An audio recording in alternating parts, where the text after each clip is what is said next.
주가 보면은 연 최고치를 계속 뚫으려고 그래요.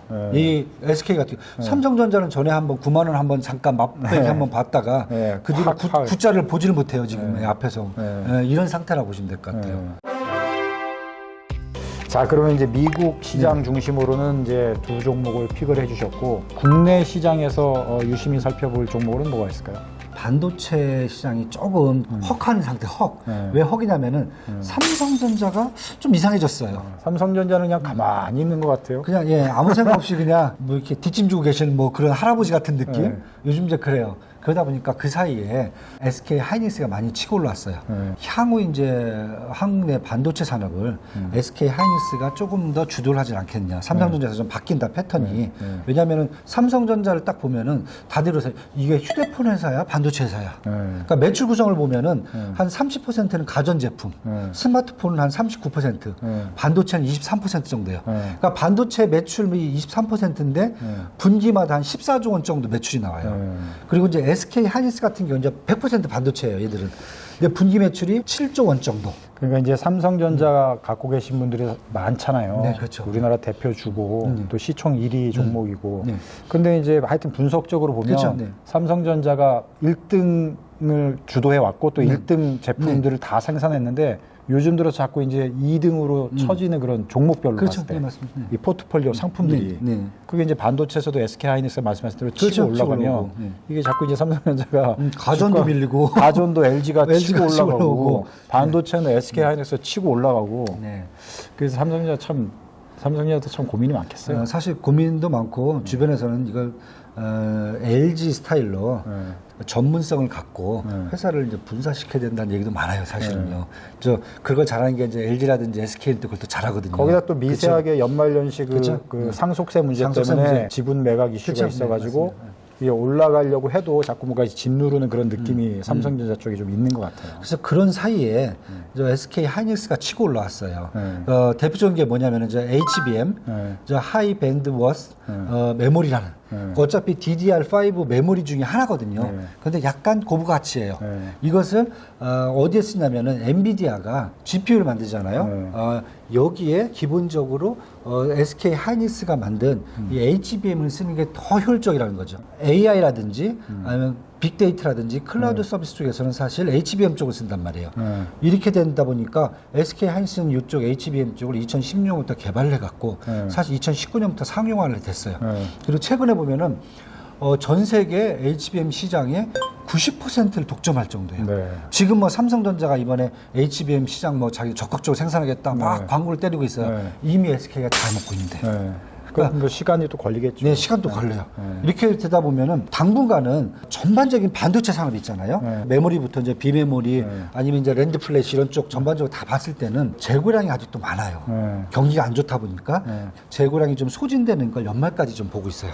이 정도까지 소진이 돼야 되고 그래야 가격이 이제 바닥을 지금 훑고 아직 땅굴을 안 팠어요. 바닥을 훑고 잠깐 이제 올라가려는 느낌이에요, 지금요. 지금 그러면 약간 선반영되고 있다고 봐야 되나요? 그렇죠. 그래서 바닥을 치고 이제 나아질 걸로 예상이 되는데 주가는 이미 지금 오르기 조금 오르기 시작하려는 잠깐 맛을 봐야죠. 왜냐하면 이제 반도체 이제 재고량이 거의 연말쯤에 거의 소진이 많이 될 거다. 그렇게 돼야 내년에 생산을 들어갈 수가 있다. 추가 생산을. 주가 보면은 연 최고치를 계속 뚫으려고 그래요. 이 SK 같은 경우. 삼성전자는 전에 한번 9만 원 한번 잠깐 맛배기 한번 봤다가 그 뒤로 구자를 보지를 못해요. 지금 앞에서. 이런 상태라고 보시면 될 것 같아요. 구독! 좋아요.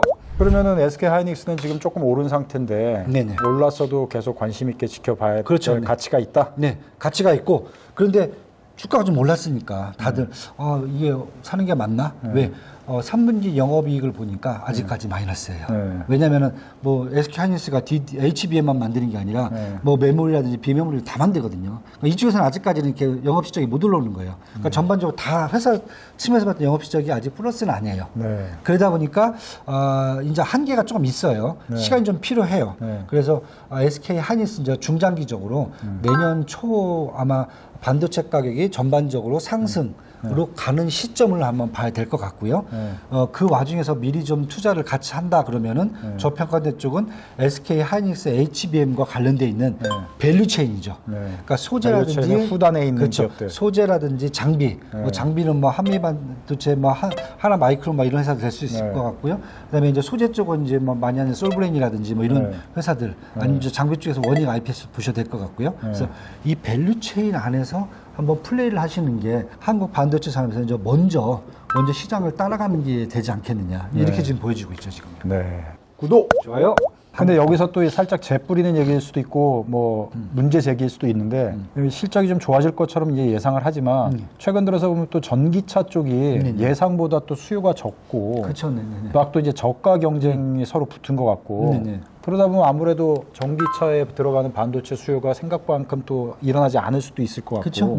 그렇게 되면은 실적이 또 전만만큼 안 좋아지는 거 아니에요, 반도체가? 그게 반영된 거죠 지금. 그게 반영된 거예요. 반영됐다고 봐야 돼요? 네, 그럼요, 반영된 거죠. 왜냐하면 수요를 글로벌 전체 수요를 보는 거예요. 거기에는 당연히 전기차도 있고 가전 제품도 엄청 많이 들어가죠. 그것까지 고려한 게 시장에 반영이 됐다. 네, 전기차 이 수요량이 있잖아요. 이게 떨어지는 것은 미국의 테슬라는 좀 떨어져요. 그런데 중국 내에서는 아직도 활화산이죠. 아직 수요가 그렇죠. 탄탄하다. 아직 탄탄하죠. 중국은 뭐 없어서 못 파니까요. 없어서. 반도체가 우리 과거도 그렇지만 앞으로도 계속 이제 주도주로 시장을 이끌어가고 우리의 근간 산업이고 앞으로도 이제 이끌어갈 텐데 사실 반도체 이후 그 넘어 비욘드 반도체. 그렇죠. 우리가 또 산업을 준비를 해야 되지 않습니까? 미래. 미래 산업을 어떤 관점으로 봐야 될까요? 가장 기본적으로 반도체 기반 산업이라는 것은 바닥을 깔아주는 거잖아요. 깔아주는 거고 그 위에 이제 건물이 지어져야 되는데 국내가 이제 사실 글로벌을 따라가야 되죠. 글로벌 중에서 이제 미국이 이제 가장 선도를 하는 거고요. 미국 시장을 딱 보면은 지수는 조금씩 올라가요. 다른 종목들은 거의 힘도 못 쓰는데 빅테크는 계속 가요. 빅테크는 계속. 맨날 고평가됐다고 하는데 고평가됐다고 얘기한 지가 한 5년 된 것 같은데 계속 아직도 올라가요. 그러니까 쉽게 해서 여기는 가치주로 보는 게 아니라 빅테크는 이제 성장주로 봐요. 계속. 그러다 보니까 국내도 마찬가지로 아마 반도체가 기반으로 해서 AI 산업 쪽 이쪽으로 가야 되지 않겠느냐. 그러니까 빅테크가 이제 AI 산업을 다 포괄하잖아요. 우리가 한 2016년부터 4차 산업혁명 얘기를 했어요. 그때 얘기했을 때 이제 다보스 포럼에서 그 단어가 나오기 시작했는데 뭐 꽤 됐죠. 벌써 7년이나 됐으니까. 이때 얘기했을 때 처음에 시작됐던 AI 산업이 알고리즘이에요. 빅데이터라든지 이제 클라우드 서비스가 이제 시작이 된 거고 그 다음에 최근 보시면 이제 딥러닝 쪽에 AI 산업들이 막 챗봇이죠. 이쪽에 지금 막 올라오고 있어요. 그다음에 앞으로는 이제 자율주행 쪽으로 간다. 이렇게 이제 세 가지 단계를 지금 보고 있는데 이쪽에 대한 것을 반도체가 다 되기 때문에 결국은 우리나라 산업도 마찬가지로 반도체를 기반으로 이쪽 산업을 육성을 해야 된다. 이렇게 보고 있는 상황이죠. 전체적으로 이제 미래 산업을 우리가 준비한다면 AI 쪽으로 이제 계속 갈 텐데 그렇죠. 그게 근간이 이제 반도체가 되니까 그렇죠. 반도체 중심으로 가면서 AI 쪽으로 발전시킬 수 있는 산업을 우리가 계속 발전을 시켜야 된다. 그렇죠. 맞습니다. 그럼 이제 AI 딱 그러면은 미국의 뭐 구글, MS 딱 생각이 나요. 그렇죠. 그리고 막 뭔가 계속 출시하고 내놓고 뭐 비판도 받지만 그렇죠. 막 준비를 해나가고. 근데 한국은 좀 이게 부족하다는 생각이 아쉽죠. 반도체는 열심히 잘 만드는데 그걸 기반으로 해서 글로벌을 주도할 수 있는 그다음에 그 인공지능 산업 쪽으로 가는 데는 약간 사실 좀 부족한 게 맞아요. 알고리즘의 기본은 사실 이커머스 쪽이거든요. 그건 우리도 충분히 했어요. 뭐 쿠팡부터 시작해갖고 뭐 다 됐는데 AI 챗봇 쪽 이런 쪽에서는 지금 사실 거기부터 밀리기 시작한 것 같아요. 이미 뭐 전 세계 3대 챗봇 보면은 미국이 일단 뭐 구글하고 이제 마이크로소프트 빙이 일단 차지하고 있고 중국의 바이두가 이제 어니봇을 출시해 갖고 지금 시작을 막 점령을 하고 있어요. 그런데 우리나라는 지금 네이버가 사실 그걸 해야 되는데 아직 뛰어들지를 못하고 있죠. 뛰어들지도 못하고 있죠. 그러니까 중국 같은 경우 지금 이미 텐센트라든지 아니면 알리바바가 챗봇을 하겠다라고 지금 막 달려들고 있을 정도거든요. 그런데 우리는 아직도 지금 소식이 없어요. 그러니까 여기서 지금 뭔가 막히기 시작됐지 않았냐. 좀 더 푸시를 좀 해서 나가야 되는데 그 다음에 나오는 게 이제 자율주행 로봇 로봇이거든요. 그러니까 어차피 우리가 생각한 자율주행은 이제 전기차가 막 자율주행 간다. 물론 그것도 중요하지만은 로봇들이 이제 알아서 판단을 하는 거죠. 여기부터는 이제 완전히 자율주행하는데 우리나라 요즘 보시면 이제 식당 가면은 잠깐만 로봇이 막 반찬 갖다 줘요. 저는 불안해요. 아 얘가 나 한 대 주고서나 뭐 말 먹었다가 때리나. 하여튼 그러니까 로봇하고는 친하지가 않잖아요. 근데 시장은 또 그렇게 가요. 이제 물류라든지 이미 생산이라든지 아니면 이제 우리 가정에서 쓰는 로봇 이런 쪽으로 지금 가야 되는데 초기 단계에서 그냥 다 스톱되는 것 같아요. 의료론까지 마찬가지로. 미래 산업은 어쨌든 그런 쪽으로 방향을 갈 테니까 우리가 이제 그 미래 산업을 준비하는 또 종목들도 그렇죠. 관심을 갖되 아직은 이제 주도주로서 끌어올고 하기는 좀 그렇고. 아직까지 이제 로봇 산업 같은 경우는 지금 일본하고 미국, 독일이 일단은 이제 3대 축으로 가고 있고요. 한국은 뭐 글로벌 로봇 시장에서 한 지금 4~5% 정도밖에 안 되는 것 같아요. 점유율이. 그리고 아직도 기술이 이제 다변화되어 있지는 않고 한두 개 쪽에서만 그냥 두각을 나타내는 그 정도기 때문에 아마 어떻게 보면은 이 전반적인 산업들을 우리가 반도체를 이렇게 잘하면은 이걸 기반으로 끌고 가는 데는 크게 무리는 없을 것 같은데 그래서 그걸 조금 더 푸시를 해서 우리가 이제 회사들을 좀 봐야 되지 않겠나 이렇게 좀 보입니다. 구독! 좋아요. 요즘 그 주위에 고액 자산가분들은 뭘 걱정하고 있습니까? 뭘 걱정하는 게 이제 가장 많이 걱정하시는 게 우리 후대 세대들이죠. 아버지보다 가난해진다는 걸 많이 걱정하시죠. 아버지보다 본인보다 그렇죠. 네, 나보다 가난해진다. 가난해지지 않기를 바라는데 네, 왜냐하면 우리 세대는 가장 부자잖아요, 사실.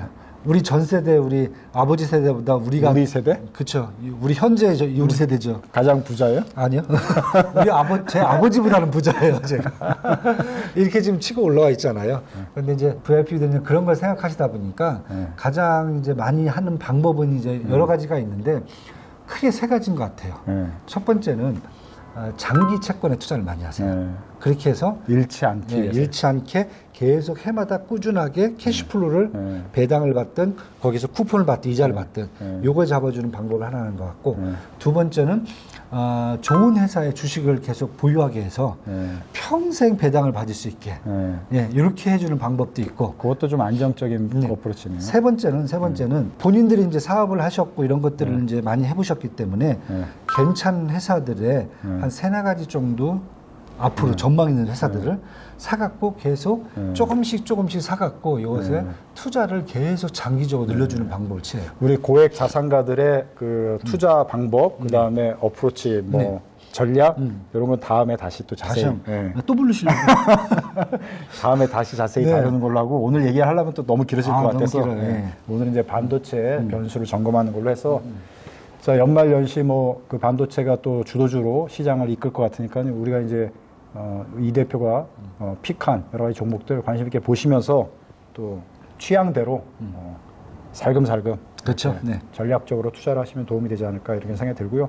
앞으로 미래 산업도 같이 이렇게 진단을 하면서 그 변수 생길 때마다 또 생기지 않더라도 우리가 눈여겨봐야 될 거 중요한 투자 전략 이런 거 있으면은 계속 진단을 해드리도록 하겠습니다. 저 재밌게 보셨으면 구독과 좋아요 부탁드립니다. 고맙습니다. 네, 감사합니다.